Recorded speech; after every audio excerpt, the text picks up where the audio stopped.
Kamakailan lamang inamin ng Malacanang na dinala sa ospital si BBM dahil daw sa hindi mainam na pakiramdam.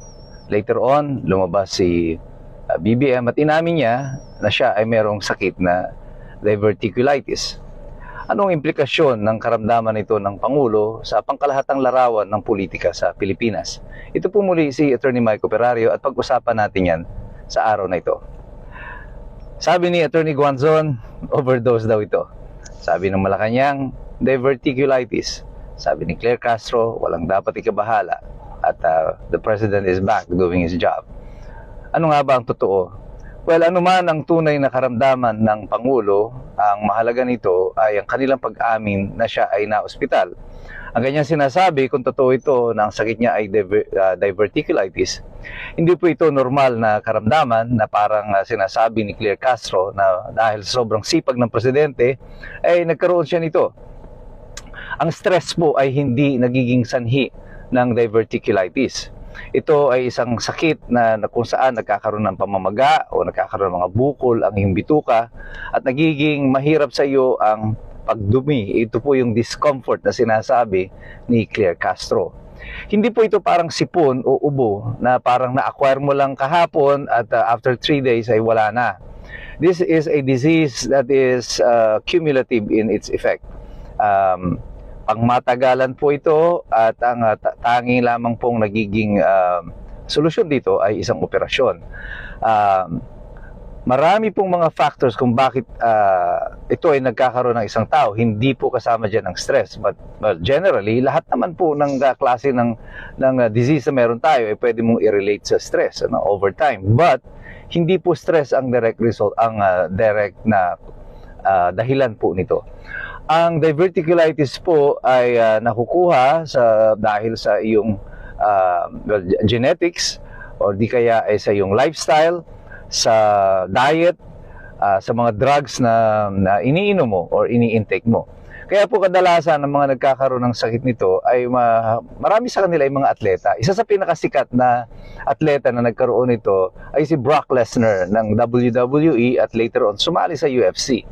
Naging UFC champion po si Brock Lesnar, kaya lang napilitan siya na magretiro ng mas maaga sapagkat yung kanyang diverticulitis ay dumating doon sa punto that it has threatened his life.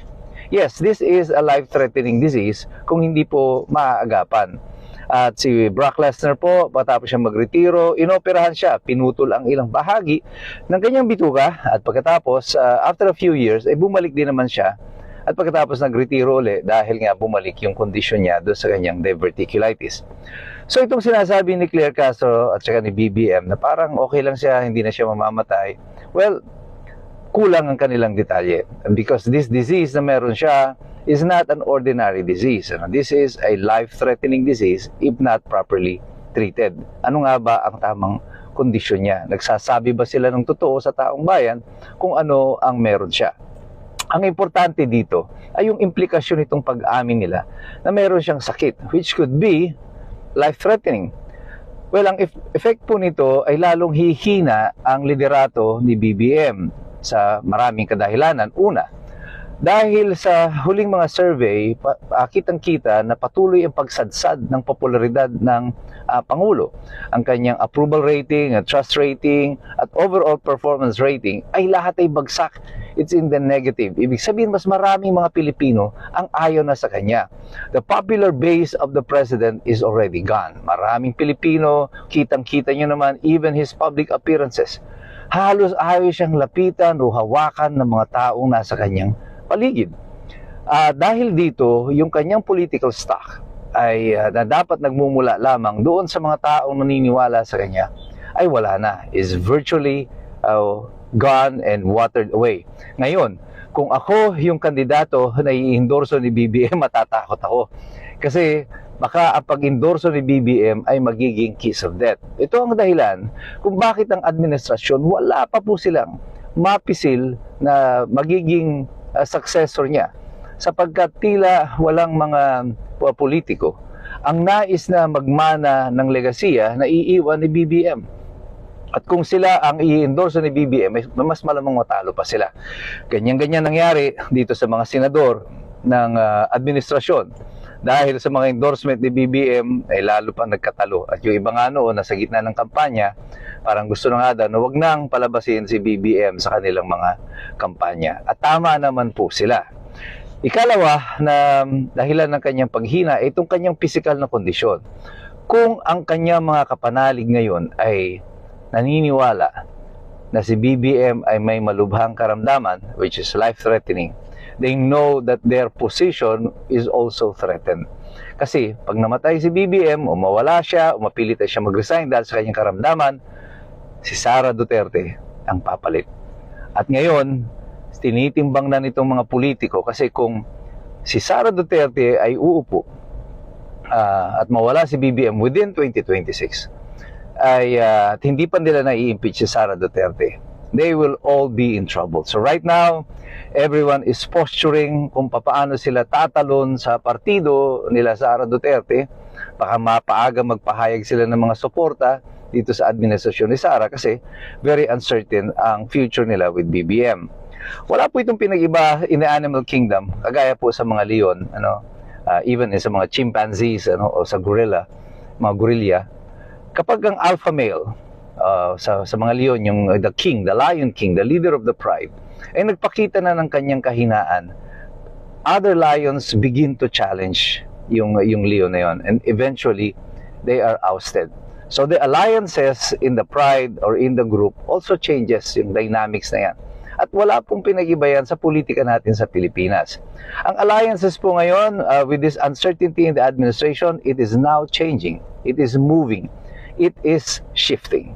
And another thing that we must consider here is history. Sabi ko sa inyo noon, tila parang inuulit ang kasaysayan. Alam niyo, nung bago bumaba si Ferdinand Marcos noong 1986, umuugong na noon ang balita na mayroon siyang karamdaman. At para patunayan na wala siyang sakit, ang ginawa noon ni Ferdinand Marcos, yung tatay ni Bongbong, ay naghubad siya in camera, pinakita yung kanyang katawan, nagfe-flex. Very weird ang itsura, hanapin nyo yan, makikita nyo yan sa YouTube. Nagfe-flex siya kahit matanda na siya. At tila ba nagsa-shadow boxing pa. This is all intended to prove na wala siyang sakit. But when he was ousted in 1986, nakita nila sa loob ng Malacanang mayroong sariling dialysis machine, si Ferdinand Marcos. At ang malino noon, itinago niya talaga yung kanyang karamdaman. And hindi po malayo ngayon na pati ang administrasyon ni Bongbong Marcos ay tinatago din ng kanyang totoong karamdaman.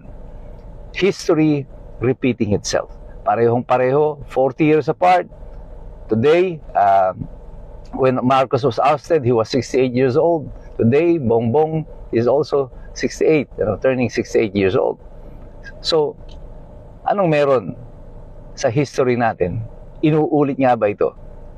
Ako, noon pa sinasabi ko na sa inyo, yung paghina ni Bongbong Marcos since 2025 that he has become a lame duck president after the senatorial election now continues. Naramdaman niya na yan. Pagkatapos ng senatorial election, nag-umpisa yung investigasyon sa flood control, nag-alisan niya ang mga kasamahan. Ang kanyang hanay hindi dumadami, kundi nababawasan. And things are not going well for this administration. Kanya po tayong lahat, patuloy tayong nagmamatsyag, patuloy tayong nagbabasa, patuloy tayong nag-aaral.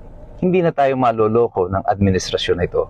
Nagbabantay tayo, nag-aaral sapagkat alam natin, mahirap makialam ang taong walang alam. God bless you. God bless us all. Mabuhay ang Republika ng Pilipinas.